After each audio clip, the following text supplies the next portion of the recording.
Estamos hoje no terceiro sermão, na terceira mensagem da nossa série O Pendão Real.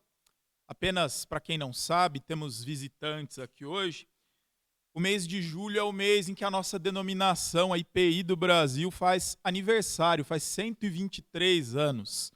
E é motivo de louvor e de agradecimento ao Senhor Jesus por tamanhas bênçãos. E o hino oficial da nossa igreja é o Pendão Real. Então estamos vendo uma série chamada O Pendão Real, em que estamos dando uma analisada no testemunho, na vida de Estevão, o primeiro mártir da igreja cristã. Como ele soube erguer o pendão de Cristo, levantar a bandeira, visto que pendão significa bandeira, estandarte. E ao longo desse mês, refletimos sobre o significado dessas coisas, né? Em primeiro lugar, no primeiro domingo, aprendemos que o pendão de Estevão começou a ser erguido no serviço. Estevão, afinal de contas, apareceu como diácono servindo as mesas. Ele já não começou de cara tendo que defender a sua fé ou defendendo-se perante o sinédrio, as lideranças, nem tampouco sofrendo perseguição já do início, não. Ele começou a erguer o pendão de Cristo, a bandeira de Cristo no serviço, no bastidor, sem os holofotes. No segundo domingo, a gente viu que Estevão desenvolveu o seu trabalho com valor. Através das suas atitudes, através do seu trabalho, ele mostrou o valor de Cristo, de ser um servo de Cristo, fazendo alusão ao refrão do nosso hino, com valor. Ele ergueu com valor a bandeira do Senhor e, mesmo quando ele, através do seu testemunho, através das suas palavras, mesmo quando ele gerou oposição, com valor ele esteve diante das pessoas que se opunham a ele. E hoje, nós vamos para a frase seguinte. O tema da nossa mensagem hoje é sem temor, porque o nosso hino diz com valor, sem temor, por Cristo prontos a sofrer. Bem alto erguei o seu pendão, firme sempre até morrer. E por que sem temor? Hoje, nós vamos ver que houve um momento crucial na vida de Estevão. Ele começou servindo as mesas, começou como diácono, precisou ali se colocar diante do sinédrio, que inventou mentiras sobre ele. O sinédrio era o corpo de líderes da religião judaica, os chefes do templo, os doutores. E eles mandaram mentir contra Estevão, dizendo que ele estava blasfemando, e ele precisou se posicionar.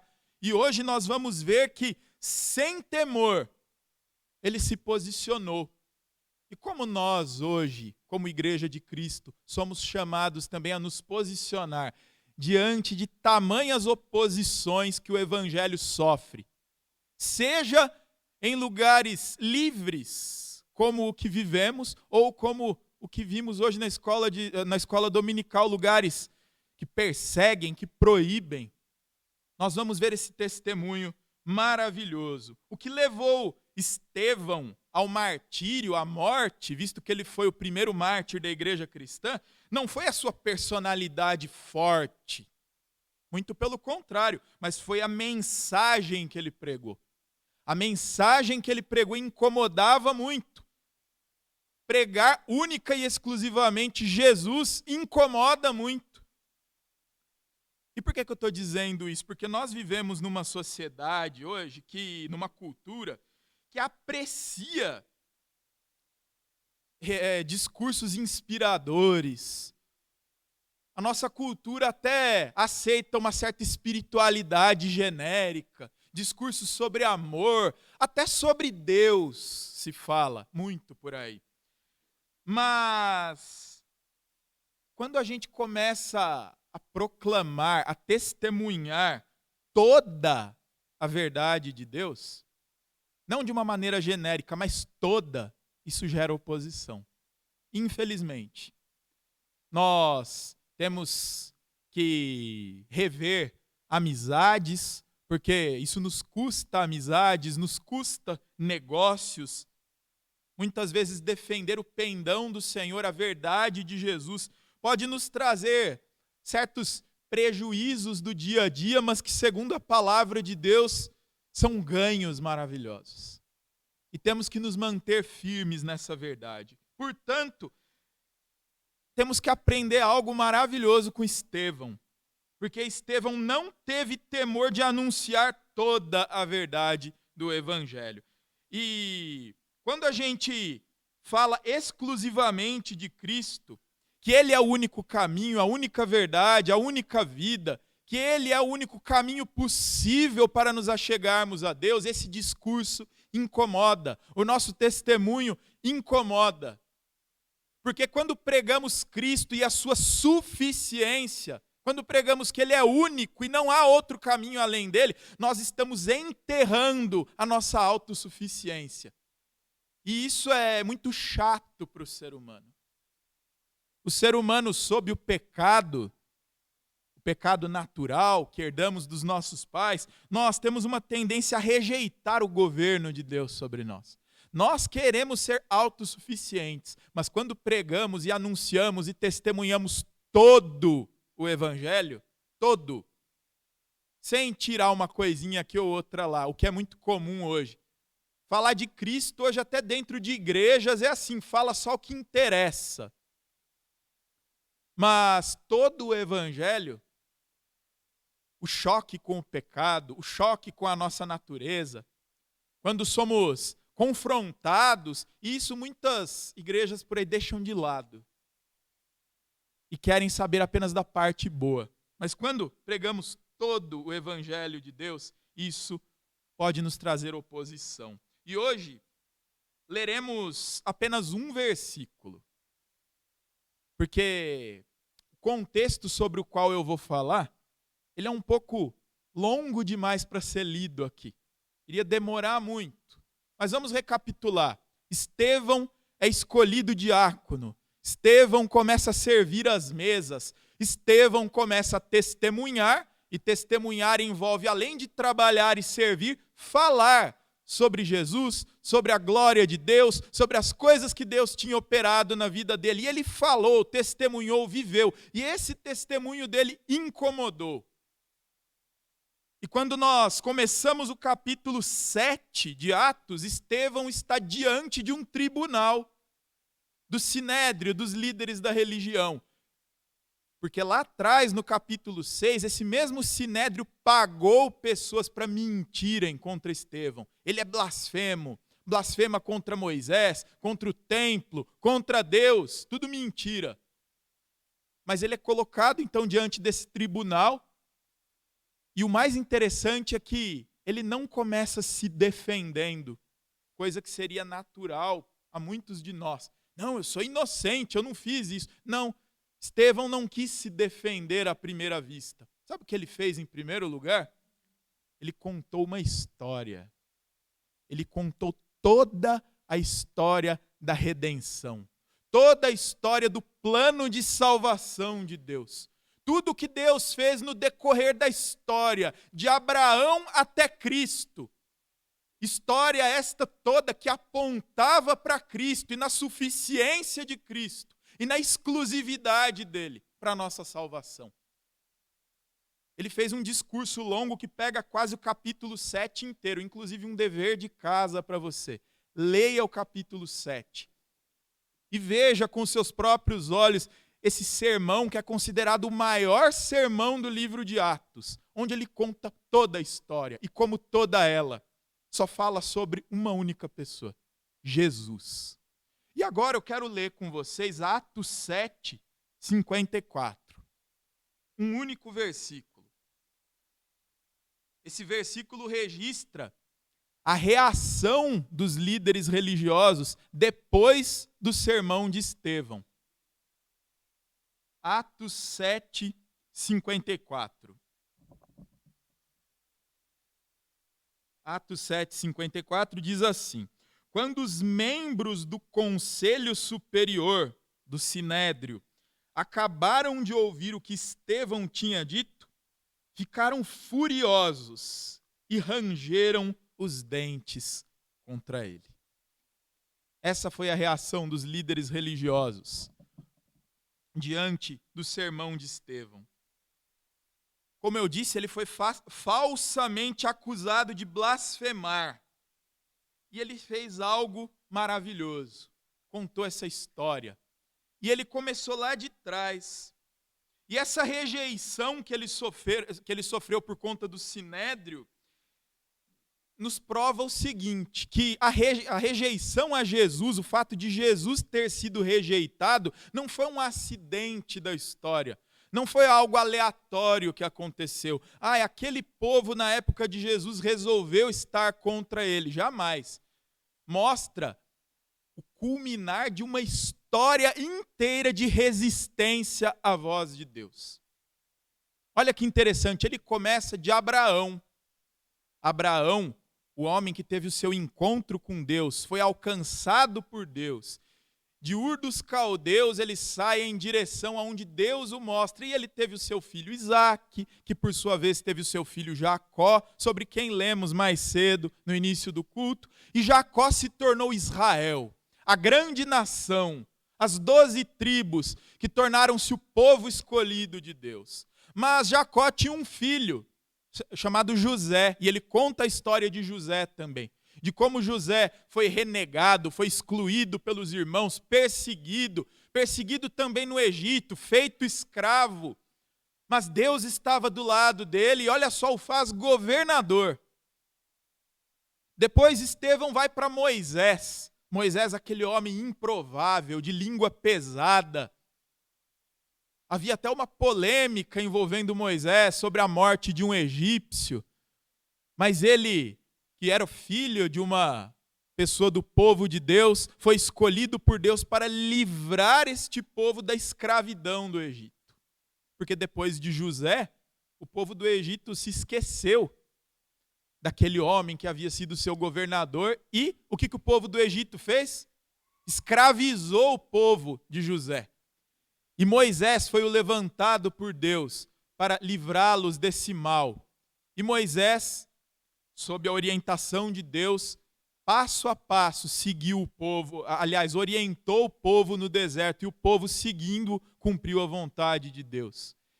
Depois ele vai falar dos profetas, da mesma forma que perseguiram Abraão, perseguiram José, perseguiram Moisés, perseguiram também os profetas que anunciavam a vontade de Deus.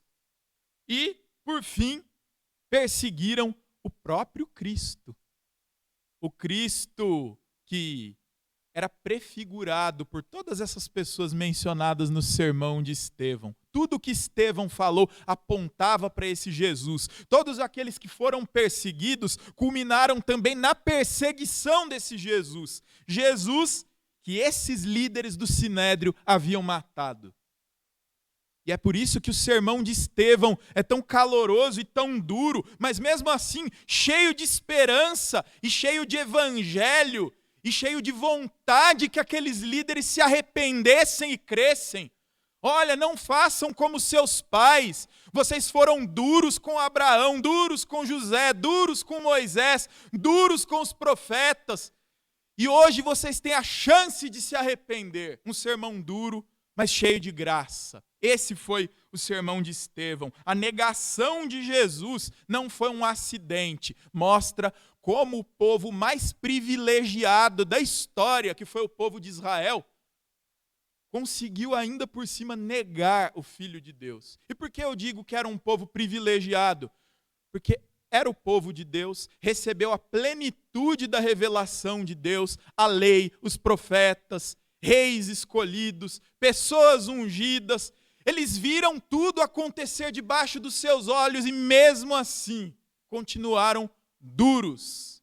E Estevão, usado pelo Espírito Santo, prega de novo, visando ao arrependimento dessas pessoas. Portanto, o que eu quero tratar com vocês hoje nessa manhã, sobre esse tema sem temor, é que quem carrega sem temor o pendão de Cristo permanece fiel à verdade, mesmo quando ela provoca rejeição, perseguição, incômodo.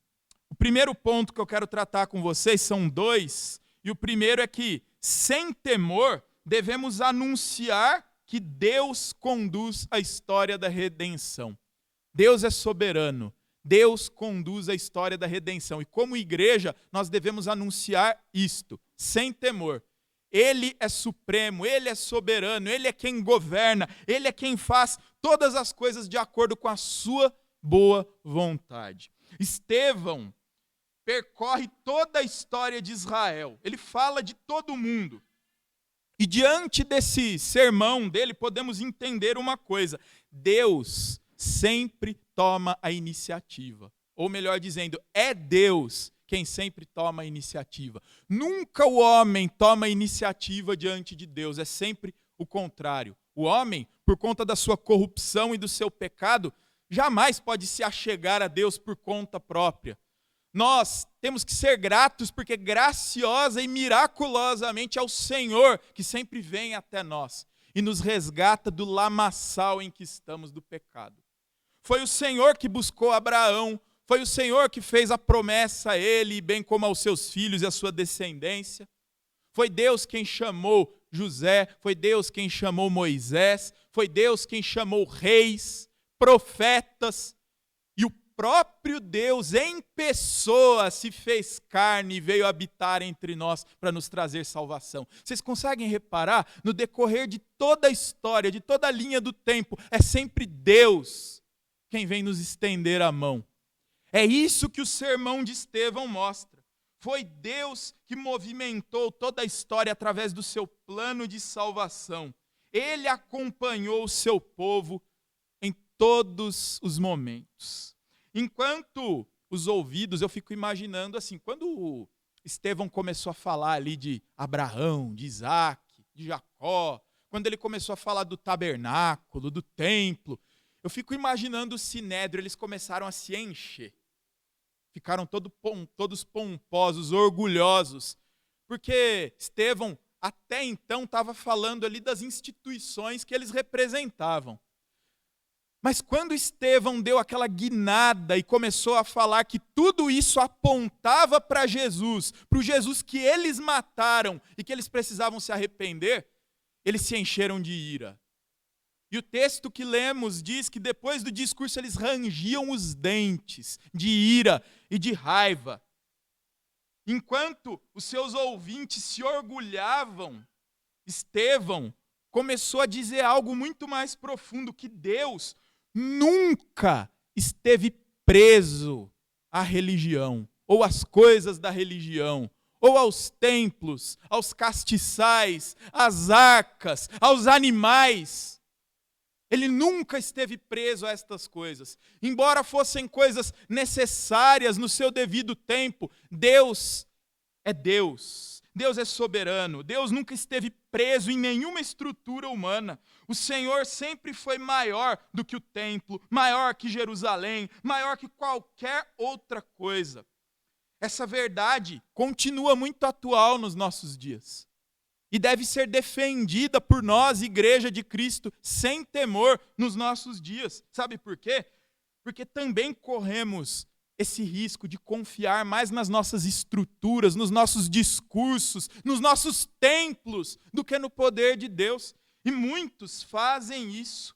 Também corremos o risco de confiar mais na nossa tradição do que no Deus da tradição. E temos que tomar esse cuidado. Hoje nós estamos, aliás, nesse mês, durante esse mês, estamos celebrando o aniversário da nossa Igreja Presbiteriana Independente do Brasil. E esse é um motivo de alegria, de louvor, temos que celebrar, dar louvores a Deus, porque Ele levantou homens e mulheres abençoados e cheios do Espírito Santo no decorrer dos anos. Mas nós temos que entender também uma coisa: é no Senhor que a igreja firma a sua confiança. Nós não depositamos a nossa confiança na denominação, na história da denominação, em sua tradição, em seus líderes, em seu fundador. Não, não. Tudo isso é um caminho que aponta para o Cristo, que é o Senhor da igreja. Nós, como igreja, não devemos nos apegar a estruturas humanas. Esse é o motivo da nossa gratidão, a redenção, a salvação. A nossa esperança nunca esteve em estruturas humanas, porque foi o próprio Jesus que disse lá em Mateus 16, 18, eu vou edificar a minha igreja, e contra ela as portas do inferno, da morte, não vão prevalecer. É nesse Jesus que nós colocamos a nossa confiança. As estruturas, embora a sua proporção necessárias sejam, mas elas têm que apontar para Jesus e não serem um fim em si mesmas. Em segundo lugar, se sem temor devemos anunciar que Deus conduz a história, em segundo lugar, aprendemos que sem temor devemos anunciar Cristo, mesmo que a verdade venha a incomodar. Então, Jesus, nosso Deus, ele conduz toda a história soberanamente. E nós, como igreja, temos que anunciar esse Jesus, ainda que isto provoque ira, oposição, incômodo de muitos. Depois de percorrer toda a história, Estevão chega ao ponto central. O problema de Israel, meus irmãos, que Estevão relata aqui, nunca foi falta de conhecimento, falta de informação. Muito pelo contrário, eles tinham informação de sobra. Eles tinham a plenitude da revelação. O próprio Jesus disse para a mulher samaritana que a salvação vem dos judeus, apontando para ele mesmo, porque ele veio dos judeus e aprove a Deus fazer isto. Eles tiveram privilégio, mas junto com o privilégio vem a maior responsabilidade. O problema de Israel nunca foi falta de conhecimento, mas foi resistência ao Espírito Santo. Eles resistiram ao Espírito Santo e deixaram de enxergar que tudo aquilo que eles sabiam de cor era sobre o Filho, era sobre Jesus, tudo apontava para ele. Estevão apenas apontou o que a história registrou. Eles rejeitaram José, rejeitaram Moisés, perseguiram os profetas e agora mataram o próprio Filho de Deus. O centro do sermão não é uma mera crítica ao passado, muito pelo contrário. Passado é passado, foi fazer o quê? Deus movimentou a história. Não é uma mera crítica ao passado, mas é uma chamada ao arrependimento. Toda a história é sobre Cristo, mas eles preferiram a religião, a tradição, aos seus méritos, a sua pompa, a sua circunstância. Eles preferiram tudo isso, em vez de reconhecer a exclusividade do Filho de Deus, de reconhecerem o Salvador. E essa é uma advertência não só para aquele povo de Israel, mas para todas as gerações, tanto do povo judeu como da igreja. Essa advertência também é para nós hoje. Sabe por quê? Porque é possível conhecer a Bíblia, frequentar a igreja, estar há bastante tempo na igreja, saber versículos de cor, frequentar dominicalmente. É possível você ser tudo isso e ainda assim não ouvir a voz do Espírito Santo. É possível. E a falta de testemunho atual, a larga escala, fala claramente disso. Muitas pessoas dentro de igrejas continuam com o coração duro, resistindo à voz do Senhor. Quando nos calcamos sob uma falsa tradição, não a tradição saudável, a tradição que vem naturalmente da Bíblia, da fé, mas quando nos calcamos num excesso de tradição, num excesso de coisas humanas, tendemos sim a resistir à voz de Deus. E o Evangelho sempre confronta o nosso orgulho antes de nos apresentar a graça. O Evangelho é especialista nisso. Antes dele apresentar a graça que salva, ele confronta o nosso orgulho, confronta a nossa autossuficiência, confronta a nossa descrença, a nossa impiedade e, no caso da igreja, vem muitas vezes confrontar os nossos excessos de eu, em detrimento de escutar a voz do Senhor. E temos visto muito isso e somos chamados a nos arrepender, porque o Senhor busca uma igreja mais voltada a Ele, inclinada à sua palavra, inclinada ao arrependimento. Aquele que o Sinédrio mandou crucificar junto com os demais líderes, Jesus, é o mesmo que ressuscitou para oferecer perdão para os pecadores. Por isso Estevão, ele não amenizou em nada a mensagem dele. Ele fez questão de trazer uma mensagem dura para que aquele sinédrio, para que aqueles líderes entendessem o tamanho da gravidade do que fizeram. Vocês mataram Jesus. Assim como os seus antepassados também mataram aqueles que apontavam para Jesus, que falavam a vontade de Deus. Mas esse Jesus não ficou morto, ele ressuscitou. E, portanto, hoje ainda é tempo de arrependimento. Arrependimento para quem não crê e também arrependimento para aquele que diz crer, mas anda muito mais sobre tradições do que sobre o Evangelho de Cristo. Somos chamados a ter um relacionamento com Jesus, relacionamento íntimo. O amor de Jesus, ele é verdadeiro, mas ele não esconde a verdade de nós. E a graça só é compreendida quando reconhecemos a nossa necessidade dela. E todos nós carecemos da graça de Deus. Todos nós um dia fomos alcançados. Isso não nos torna melhores do que ninguém. Por isso que o fato de sermos da IPI do Brasil, ou da IPB, ou da Assembleia, ou da Batista, ou de qualquer outra denominação, não nos torna melhores que ninguém. Somos alvos da graça. Esses somos nós, alvos da graça. E a nossa mensagem tem que ser essa também. Você está contra Deus, você está no pecado. Você desonra a Deus, mas esse mesmo Deus morreu por você. E pode te transformar, e pode te vivificar, e pode te fazer frutificar. Essa é a mensagem do Evangelho. A palavra de Deus nunca deixa alguém neutro, é o que a gente aprende com essa mensagem. Ela nunca deixa alguém neutro. Quando o Evangelho é pregado, ou há quebrantamento, ou há mais resistência ainda. No caso do Sinédrio, houve mais resistência, tristemente. Mas, mesmo assim, o Evangelho continua sendo o poder para salvar, como Paulo diz em Romanos. Precisamos continuar pregando esse Evangelho, todo o Evangelho, não apenas o que interessa, sem suavizar a quem interessa. Não, todo o Evangelho. Porque os frutos não somos nós quem damos, mas é o próprio Espírito Santo. Devemos pregar.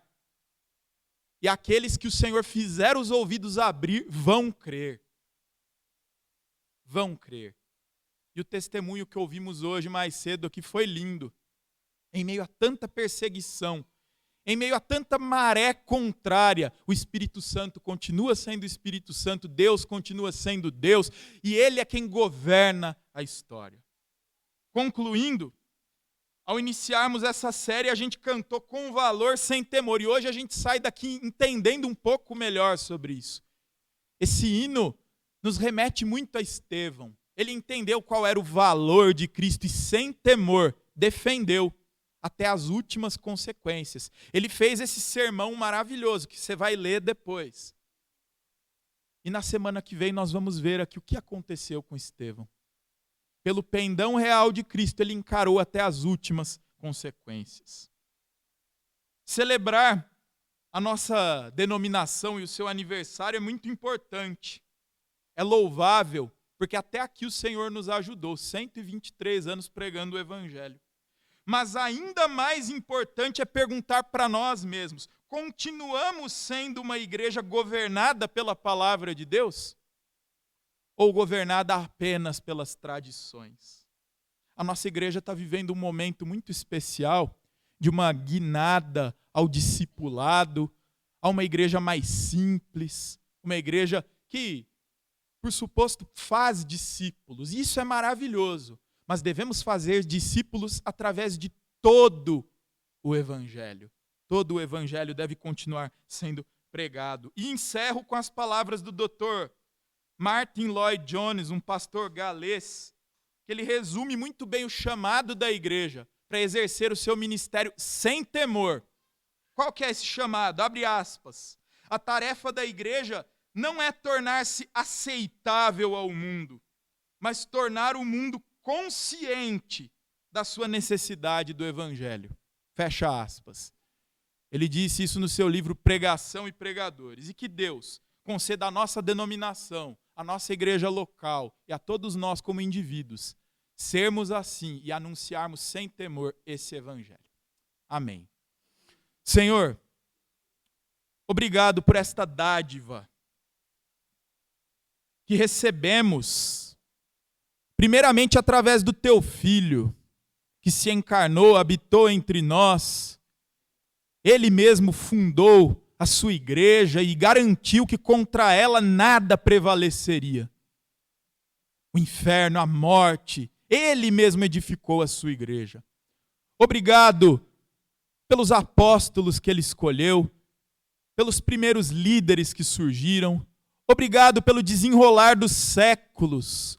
Obrigado pelos homens que tu levantaste no decorrer da história para defenderem o evangelho, mesmo em momentos de apostasia. E hoje estamos aqui, uma igreja, sim, pequena, uma igreja que encara as lutas desta vida e do nosso século, mas uma igreja que busca se manter fiel à tua palavra. Muito obrigado por esta graça. Obrigado por nossa denominação que surgiu também nesse intuito de defender as verdades do Evangelho, mas que o Evangelho de Cristo, a pessoa de Cristo, continue sendo o centro desta denominação, desta igreja, deste que está falando, deste púlpito, desta liderança e de cada irmão que está conosco nesta manhã. Ajuda-nos, vivifica-nos e que sem temor levantemos o teu pendão, a tua bandeira, até as últimas consequências. Ajuda-nos, em nome de Jesus.